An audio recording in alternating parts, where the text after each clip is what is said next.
So part of my job, I think, as president, is to make government cool again. Chris Hedges, author of Empire of Illusion, explained it succinctly. President Obama does one thing, and brand Obama gets you to believe another. This is the essence of successful advertising. You buy or do what the advertiser wants because of how they make you feel. Through Obama, the global establishment are now putting their entire program into high gear. Obama is attempting to dismantle the Second Amendment with more than a dozen victim disarmament bills now in Congress. The key is going to be, I think, for us to come together and say people do have an individual right, and there's nothing wrong with common sense gun laws. Hate crime and cyberbullying bills in the House and Senate would effectively criminalize free speech protected under the First Amendment. It is absolutely true that NAFTA was a mistake. A senior member of the Obama campaign called the Canadian government within the last month to say that when Senator Obama talks about opting out of the free trade deal, the Canadian government shouldn't worry. The operative said it's just campaign rhetoric and don't take it seriously. Campaign officials called the U.S. ambassador to Canada and say, don't worry, it's just campaign rhetoric about NAFTA. The Canadian government put out a statement indicating that this was just not true. So I don't know who the source is. It wasn't true.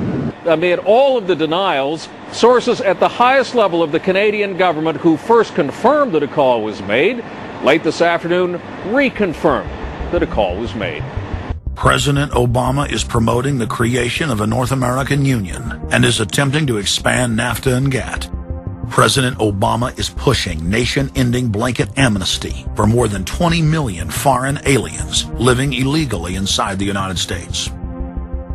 He's also overseeing the hijacking of health care by the federal government, which will nationalize more than 20% of the U.S. economy. And you want us to believe that a government that can't even run a cash for clunkers program is going to run 1/7 of our U.S. economy.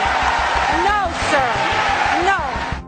Obama is continuing the transfer of national sovereignty to unelected international bodies like the United Nations and World Trade Organization. And most important of all, under the cover of banking reform, Obama wants to hand dictatorial power over the United States economy to an offshore private banking cartel known as the Bank of the World. Richard, what happened to all those threats from France's president about storming out and about having a global regulator who was going to reach across borders and be able to deal with markets no matter what country they were in? They have opened up the idea of there being some form of other regulator across countries, and I think that's going to come So back. is this some sort of new world order, which Gordon Brown kind of alluded to?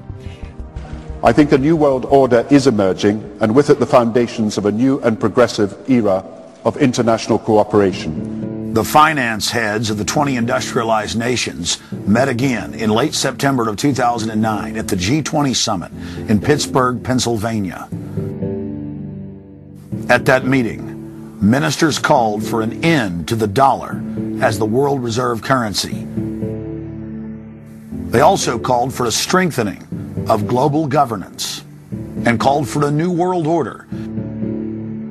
While the bankers were busy carving up the world at the G20 summit, Barack Obama was in New York City at the United Nations because he's got a new job to chair the United Nations Security Council, the most powerful position in the world government body.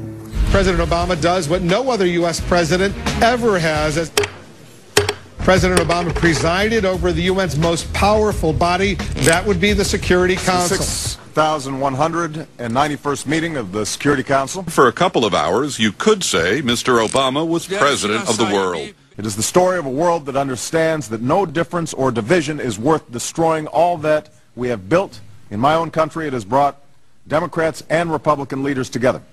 Leaders like George Shultz, Bill Perry, Henry Kissinger, and Sam Nunn, who are with us here today. Barack Obama is the first president to hold two posts simultaneously. And there's a good reason for that. It's illegal. Article 1, Section 9 of the Constitution forbids any U.S. president from serving any foreign government or institution. He swears an oath to protect and defend the Constitution of the United States. But now Barack Obama has sworn allegiance to the global government and the United Nations that he heads up. Let that sink in real good. Barack Obama now heads the United Nations Security Council. You cannot serve two masters, and Obama isn't. He's selling out the last vestiges of sovereignty that this country had. This, ladies and gentlemen, is the destruction of our nation, and it's also high treason. Obama's lies are obvious and out in the open. He hides in plain sight. And from the moment he took office, his lies have only increased. Despite the fact that his ratings have dramatically dropped since Election Day, from the mid-80s to the low 40s, a large portion of Americans still gullibly hang on his every word.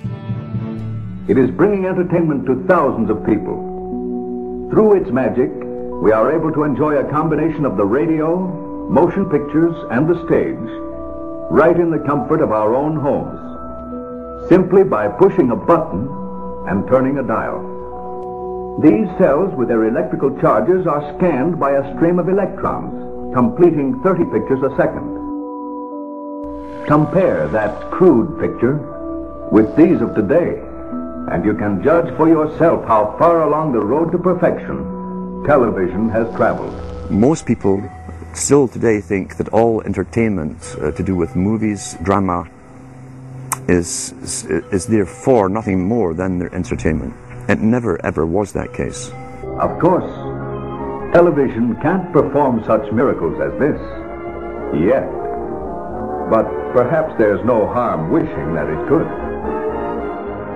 The greatest social messages are promoted through movies and drama, high drama, through the fixation of emotive sequences, emotional sequences, not logical, factual sequences, but pushing points across in an emotional way which register and fix in the mind.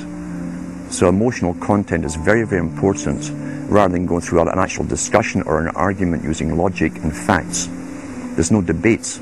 And when you're being downloaded through fiction, your guard is down, the censor part of your brain is not in action.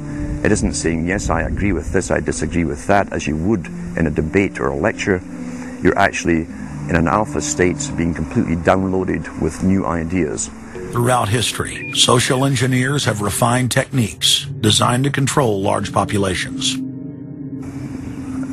About 100 years ago, this big organization with many branches, they wanted to rule the world basically using Britain as a nucleus of a system, an embryo, which also was going to be joined with the US under the Anglo-American establishment.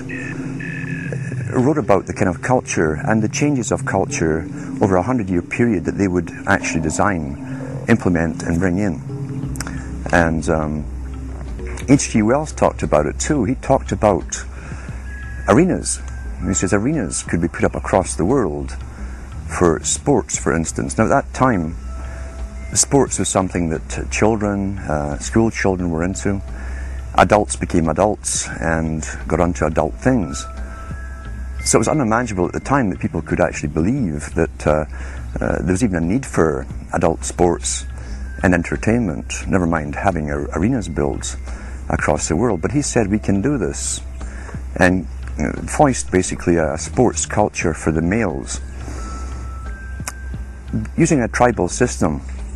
We're all tribal to an extent. That's why we even bother to vote for a tribal leader. This is well understood. That's why we're supplied with these leaders. And because the average man was to become more disengaged from his own destiny as the expert class arose, it was decided that the males would get their outlet basically, gradually becoming helpless as males through sports. Therefore they'd have a tribal team they could identify with, they could cheer them on as though they were winning. In their own personal lives they were getting nowhere, they were getting disenfranchised in a sense as experts took over decision making for them in all kinds of fields. So this was psychology at use, planned before they even implemented the sports. When radio came along, of course, they used that to the maximum. Sports for the men, soaps basically for the women. And then in came television, as I say, with its alpha state, its hypnotic state. And sure enough, around the 1960s, really, 50s and 60s, it took off. It really, really took off. And men became glued on Saturday nights to the sports shows. Number 6.